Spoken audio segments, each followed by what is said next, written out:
Hi. How's it going? Good, how are you? Good. Just a tall black coffee.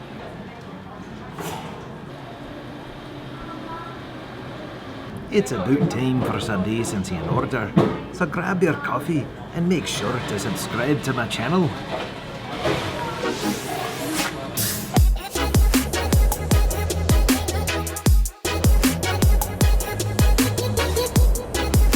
I'm in the conference room here at University Presbyterian Church in Tempe, Arizona. In churches across the country and around the globe, there is a room like this where the leadership meets to discern God's call on their congregation in that particular time and in that particular place.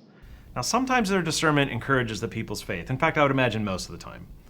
But there are times when their discernment can, well, really challenge a congregation.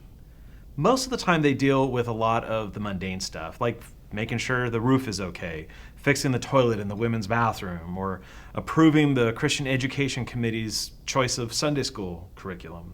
Now, I'm Presbyterian, which means we engage the process of discernment and making decisions in a very particular way that is shaped by a very particular theological and biblical perspective that we call the Reformed tradition. So, here's my understanding of what it means to be Presbyterian.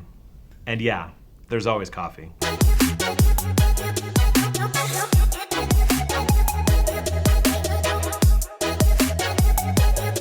Okay, so let's first unpack a few things.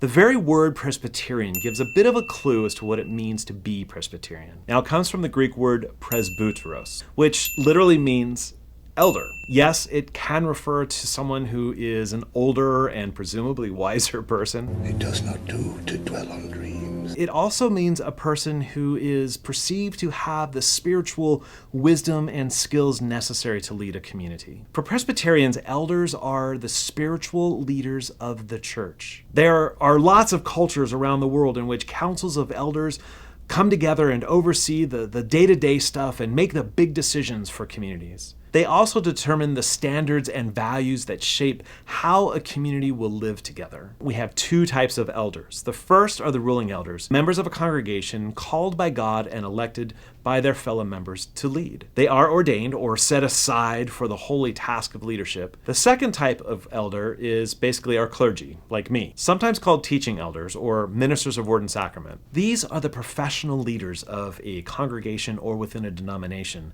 who serve in leadership side by side with the ruling elders. Ministers are required to have a master's degree, significant training in biblical studies, theology, church history, and of course Presbyterian polity. But that still doesn't mean they can all by themselves discern how God may be calling a church community. In fact, that's one of the hallmarks of Presbyterianism. We are a connectional church. No one person can alone discern God's will. We believe it requires that any one person's or even a community's discernment must be tested, must be checked and critiqued by other called spiritual leaders. Sometimes we get it wrong, but I really believe that we get it right more often than not. Because it involves a lot of people, it can take a long time.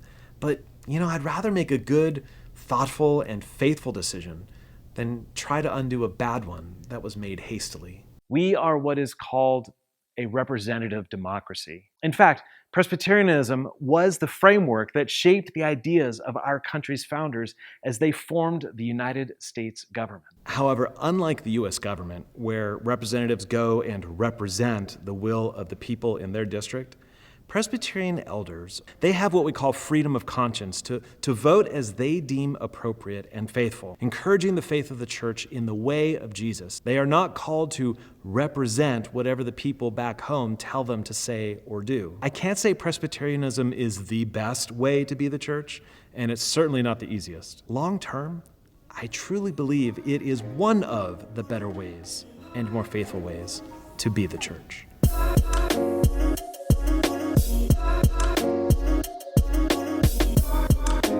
On October 31st, 1517, a Catholic priest by the name of Martin Luther wrote a paper entitled Disputation on the Power and Efficacy of Indulgences, Luther's 95 Theses. Nailing papers for academic and intellectual debate to the doors of the church was not exactly an uncommon practice. He was lifting up some issues for academic debate. It still ignited the fuel of dissent that had already been brewing within the church. John Calvin came along a little later.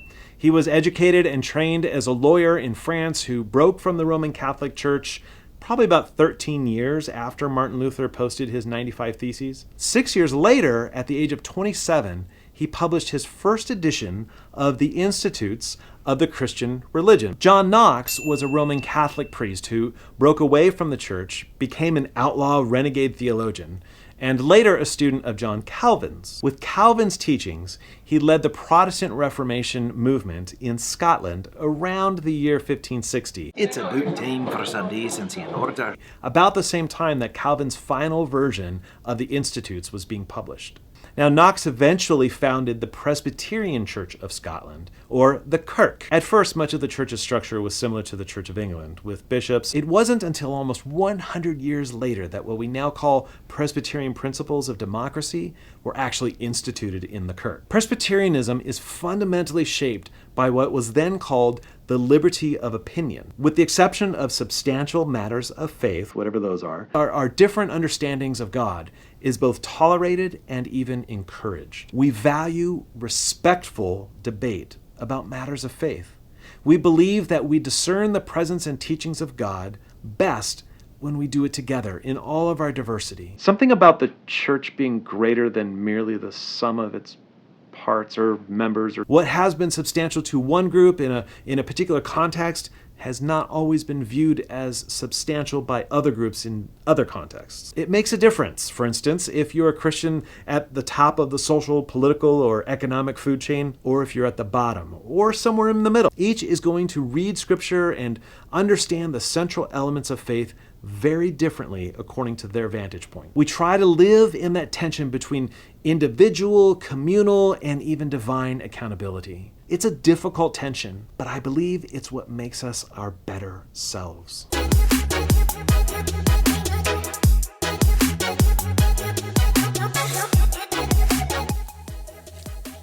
Now, I've only given a very short explanation of what it means to be Presbyterian. The main thing being that, well, we do things together. But what do you think? What do you think about Presbyterianism? Is it worth all the hassle of lovingly arguing over everything? Well, I'd love to hear from you. Leave your comments below or at faithandcoffee.com. Or, of course, you can email me directly at eric@faithandcoffee.com. Thanks for joining me. And as one of my good friends and mentors used to say, be of good courage and know that you are loved. See you next time. Blah.